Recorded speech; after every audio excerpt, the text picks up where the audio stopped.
6 మంత్స్‌లో mutual consent తోటి divorce తీసుకోవాలంటే ప్రాసెస్ ఏంటి? మీరు ఒక మాట చాలా కరెక్ట్గా అన్నారు. చంపుకునేదాకా వెళ్ళే బదులు, ఎందుకంటే యాజ్ ఎ అడ్వకేట్ మేము కూడా ఎవరైనా డైవర్స్కి వస్తే టకామని ఓకే అని అనము. కానీ మీరు ఏదైతే మాట అన్నారో చాలా ప్రాక్టికల్గా అన్నారు. ఏది? చంపుకునేదాకా వెళ్ళే బదులు ఇంకా ఒకరితో ఒకళ్ళం కాపురం చేసుకోలేము అనుకున్నప్పుడు ఎలా మ్యూచువల్గా విడిపోవాలి అన్నది మనం మాట్లాడుకుందాం ఇవాళ.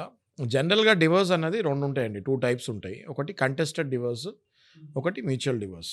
ఓకే. కంటెస్టెడ్ డివోర్స్ అంటే భార్య భర్త ఇద్దరిలో ఏ ఒక్కళ్ళో డైవర్స్కి ఒప్పుకొని పిటిషన్ వేస్తారు కోర్టులో, ఓకే. హిందూ మ్యారేజ్ యాక్ట్ ప్రకారం. మ్యూచువల్ డైవర్స్ అనేది ఇద్దరు ఒప్పుకొని హిందూ మ్యారేజ్ యాక్ట్ ప్రకారం సెక్షన్ 13B కింద పిటిషన్ వేసుకోవచ్చు. అంటే దాన్ని ఫస్ట్ మోషన్ అంటారు. అంటే ఫస్ట్ పిటిషన్ వేస్తారు.